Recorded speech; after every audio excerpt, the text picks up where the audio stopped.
Imagine this. Your truck starts perfectly. The engine is healthy. The transmission is fine. The battery is fully charged. But one morning, a software error appears on the screen, and suddenly your truck refuses to do something it physically has the ability to do. That sounds impossible. After all, trucks have always broken because of worn-out parts: engines, brakes, transmissions, suspensions. Mechanical failures were predictable. You replaced the broken part, and you were back on the road. But that's no longer the biggest threat. The next truck crisis won't be mechanical. It'll be software. And by the time most owners realize what's happening, they'll already be depending on it every single day. For decades, trucks were designed around steel, aluminum, gears, and engines. Electronics were there to assist the driver, not control the vehicle. If your power window stopped working, your engine still ran.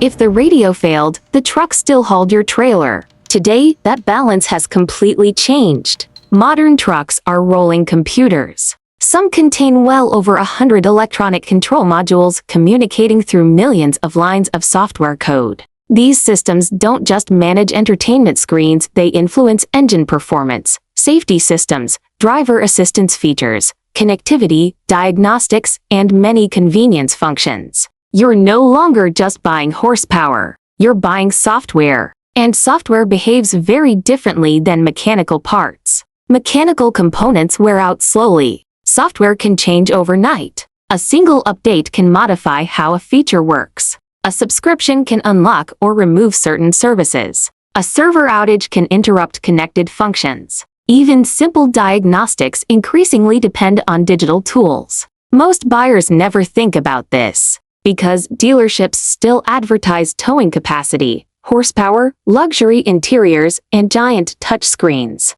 Very few advertisements ask a much more important question: what happens after the software changes? That's where the real story begins. Modern trucks receive software updates that can improve performance, fix bugs, add features, or strengthen cybersecurity. In many cases, that's genuinely beneficial. But software also introduces a new kind of dependency. Some connected services require ongoing support. Certain convenience features may rely on subscriptions or online connectivity. Advanced diagnostics often require manufacturer-approved tools. That means ownership is becoming more digital than ever before. And digital products don't always follow the same rules people expect from traditional ownership. Imagine buying a truck expecting to keep it for 15 years. Mechanically, that's entirely possible if it's well maintained. But will every